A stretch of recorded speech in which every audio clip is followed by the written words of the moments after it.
উপোসের দিনে যদি এই দুটো রেসিপি যদি থাকে একসাথে তাহলে জাস্ট জমে যাবে, আর কোনো কিছু দরকার। নমস্কার বন্ধুরা, মাইটি বেঙ্গলি কুকিং সবাইকে স্বাগত। সামনে তো দুর্গাপুজো, তাই ভাবলাম আপনাদের সামনে এই দুটো রেসিপি আজকে শেয়ার করি। আজকে আমি বানাবো আলু পুরি, আর তার সাথে থাকবে আলুর তরকারি। নিরামিষ, সম্পূর্ণ নিরামিষ রেসিপি। আপনারা ষষ্ঠী কিংবা সপ্তমী কিংবা অষ্টমী এই দিনগুলোতে আপনারা সহজেই বানিয়ে নিতে পারবেন। আসুন তাহলে দেখা যাক কিভাবে আমি বানাই, আর আপনাদের অবশ্যই ভালো লাগবে। আলু পুরিটা বানানোর জন্য সেদ্ধ আলু প্রয়োজন, তাই আমি সবার আগে আলুটা সেদ্ধ করে নিয়েছিলাম। ম্যাশ করে নিতে হবে আলুটা।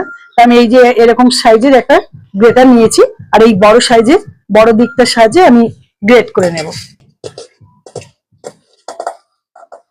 হাতের সাহায্যে তো সবাই ম্যাশ করে নিতে পারে, যেহেতু এটা সেদ্ধ আলু কোনো অসুবিধা নেই, কিন্তু ম্যাশ করার পরেও দেখা যাচ্ছে দলা দলা হয়ে থাকে, আর গ্রেটারে গ্রেট করে নিলে সেই সম্ভাবনাটা থাকে না। তাই জন্য আমি গ্রেটারে গ্রেট করে নিচ্ছি। এই আলু পুরিটা বানানোর জন্য আমি বড় সাইজের দুটো আলু নিয়েছি, এতেই আমার হয়ে যাবে। আমার ময়দার পরিমাণ অনুযায়ী আমি আলু নিয়েছি, আপনাদের ময়দার পরিমাণ অনুযায়ী আলুটা নেবেন। আমি আলুর উপরে এবার ময়দাটা দিয়ে দেবো। এখানে আমার 500 ময়দা আছে। আমি এখানে দিয়ে দেবো চিলি ফ্লেক্স। আমি এখানে দুটো লঙ্কাকে চিলি ফ্লেক্স করে নিয়েছি। স্বাদ অনুযায়ী লবণ, একটু চিনি।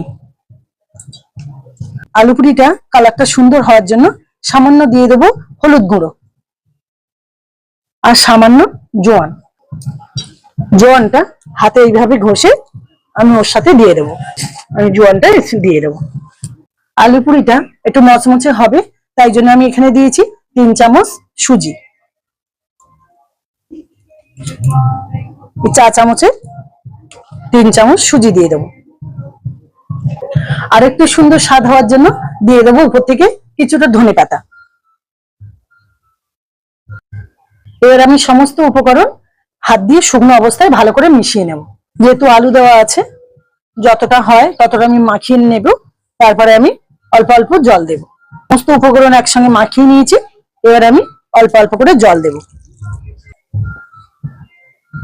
আমি আলু পুরির ময়দাটা এরকম একটু শক্ত করে মাখিয়েছি, এরকম শক্ত করে মাখিয়েছি। বন্ধুরা, এটা ময়দা দিয়ে আমি বানিয়েছি, আপনারা ইচ্ছা করলে আটা দিয়েও বানাতে পারেন, কিন্তু ময়দাটা দিয়ে একটু বানালে টেস্ট হয় বেশি, তাই আমি এখানে ময়দা দিয়ে বানালাম। এর উপর থেকে একটু তেল ছড়িয়ে ঢাকা দিয়ে রেখে দেবো। সামান্য তেল ছড়িয়ে এরকম ভাবে মাখিয়ে আমি 20-25 মিনিট ঢাকা দিয়ে রেখে দেবো। আলু পুরির সাথে যে তরকারিটা বানাবো, সেই তরকারিটার জন্য একটা ভাজা মশলা লাগবে। ভাজা মশলার মধ্যে আমি দিয়েছি সামান্য একটু ধনে, জিরে, দুটো শুকনো লঙ্কা, একটু মরিচ, গোলমরিচ, দারচিনি, এলাচ আর লবঙ্গ। আমি এগুলো শুকনো কড়ায় হালকা করে ভেজে নেব। আর মশলাটা এখানে ভাজা হয়ে গেছে, হালকা করে আমি ভেজে নিয়েছি। এবার নামিয়ে নেব। আমি এটা গুঁড়ো করে নেব। মশলাটা গুঁড়ো করব, কিন্তু মিহি করে গুঁড়ো করব না, একটু দানা দানা রেখে গুঁড়ো করব। মশলা গুঁড়োর সাথে সাথে এটাও একটা পেস্ট করব। এখানে আছে মাঝারি সাইজের দুটো টমেটো, আদা আর কাঁচা লঙ্কা, এগুলো আমি পেস্ট করে নেব। এবার আমি কড়াইতে তেল দেব। আমি এখানে সাদা তেল ব্যবহার করব।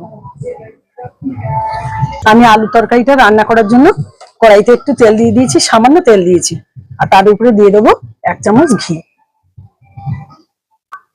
আমি তেলের উপর দিয়ে দেবো তেজপাতা আর 3টে এলাচ আর সামান্য একটু কালো জিরে। আমি এবার তেলের উপরে যে ভাজা মশলাটা আমি তৈরি করে রেখেছিলাম কিছুটা অংশ দিয়ে দেব। এই সময় গ্যাসের ফ্লেমটা একদম লো রাখতে হবে। তেলের উপরে দেব হলুদ গুঁড়ো। আমি এখানে ফুল 1 চামচ বেসন দিয়ে দেবো। বেসনটা তেলের সাথে আর মশলার সাথে আমি ভালো করে নেড়ে নেব। এই মশলার উপরে টমেটো পেস্টটা দিয়ে দেবো। এবার ভালো করে আমি নাড়তে থাকবো। তরকারিটা কালারের জন্য আমি একটু সামান্য কাশ্মীরি লঙ্কা গুঁড়ো দিয়ে দেবো। পরিমাণ মতন লবণ দিয়ে দেবো। আর তরকারিটা একটু চটপটা লাগবে, দিয়ে দিচ্ছি চাট মশলা। যেহেতু এটা নিরামিষ তরকারি, তাই আমি সামান্য হিং দিয়ে দিচ্ছি। চাট মশলাটা যদি আপনাদের কাছে না থাকে, না দিলেও কিছু হবে না, আমার কাছে ছিল তাই দিয়েছি। আর এর উপরে দিয়ে দেবো কিছুটা কাসুরি মেথি। ভালো করে নাড়াচাড়া দিয়ে সমস্ত মশলার সাথে মাখিয়ে নেব, একটু তেল ছাড়া অপেক্ষায়। দেখুন আমার মশলা থেকে তেল ছেড়ে দিয়েছে এবং মশলাটা আমার কষানো হয়ে গেছে। এই সময় ভিজিয়ে রাখা মটরশুঁটি দিয়ে দেব, গ্রেভির জন্য জল দিয়ে দেব। আমি জল দিয়ে দিয়েছি।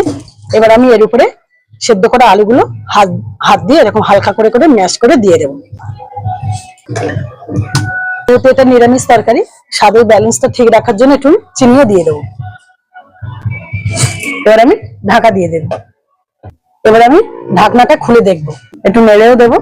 এই তরকারিটা দেখতে মনে হবে যেন অনেকটা গ্রেভি আছে, পাতলা পাতলা, কিন্তু না, ঠান্ডা হলে গাঢ় হয়ে যাবে। তাই জন্য আমি একটু পাতলা করেই নামাবো। এর উপরে এই সময় আমি কিছুটা ধনেপাতা কুচিয়ে দেবো। আর নামানোর একটু আগে আমি যে ভাজা মশলাটা করেছিলাম সামান্য পরিমাণে দেখুন হাফ চামচ আমি উপর থেকে ছড়িয়ে দেব। আর গরম মশলা ব্যবহার করবো না, আঁচটা কমিয়ে ঢাকা দিয়ে রাখবো। তরকারি গ্রেভিটা এরকম পজিশনে রেখেছি। এবার আমি আলু পুরিটা বানিয়ে নেব। এবার ঢাকাটা খুলে দেখি কেমন আর হচ্ছে মাখানোটা, কতটা শক্তভাবে মাখিয়েছিলাম আর কিরকম নরম হয়ে গেছে। এবার যে তেলটা মাখিয়ে রেখেছিলাম এবার হাত দিয়ে ভালো করে মাখিয়ে নেব। লেচি কেটে নেব, গোল গোল করে বেলে নেব। তেলটা গরম হতে হতে আরো কটা লেচি আমি বেলে নেব। আমি এখানে সাদা তেল ব্যবহার করছি।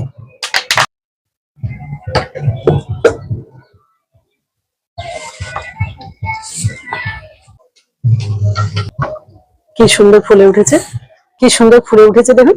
এইভাবে আমি প্রত্যেকটা আলু পুরি বানিয়ে নেব। বেলার সময় একটু বেলনায় কেটে লেচিতে একটু তেল দিয়ে বেললে বেলাগুলো খুব সুন্দর হবে। আমার দুটো প্রথমে ভালো ফুলেনি, পরের গুলো সবার সুন্দর ফুলছে। এইভাবে আমি তুলে নেব। প্রথমে আমি বেলনায় তেল মাখাইনি, আর ওর যেহেতু ওর গায়ে তেল লাগানো ছিল আমি ভেবেছি যে ওর গায়ে না তেল দিয়ে দেখি বেলে কেমন হয়। তার দুটো ছিদ্র হয়ে গেছিল বলে প্রথম দুটো ফোলেনি, আর লাস্টে আবার তেল মাখিয়ে বেলতে বেশ সুন্দর ফুলছে। আর আলু পুরিটা লুচির মতন তো অত পাতলা হবে না, একটু মোটা সাইজের হবে। সেইভাবে বেলতে সুন্দরভাবে ফুলছে, দু পিঠ সুন্দরভাবে ফুলে উঠছে। এইভাবে আমি সবগুলো আলু পুরি বানিয়ে নেব। দেখুন আলু পুরিটা আমার কত সুন্দর দুখল হয়ে ফুলে উঠেছে, প্রত্যেকটা ফুলছে এইভাবে। সব আলু পুরিগুলো ভেজে নিয়েছি, এবার পরিবেশন করার পালা। আমি এবার আলু পুরিগুলো সাজিয়ে নিয়েছি আর এই তরকারিটা এবার আমি বাটিতে দিয়ে দেব। গ্রেভিটা কত সুন্দর গাঢ় হয়েছে, এবার আমি বাটিতে দিয়ে দেবো। উপোসের দিনে যদি এই দুটো রেসিপি যদি থাকে একসাথে তাহলে জাস্ট জমে যাবে, আর কোনো কিছু দরকার নেই। আশা করছি আমার এই দুটো রেসিপি আপনাদের সবারই ভালো লাগবে। বাড়িতে অবশ্যই ট্রাই করে দেখবেন, ভালো লাগলে অবশ্যই কমেন্ট করে জানাবেন। আজ তবে আসি, দেখা হচ্ছে অন্য কোনো ভিডিওতে অন্য কোনো রেসিপি নিয়ে। সুস্থ থাকবেন, ভালো থাকবেন, টাটা।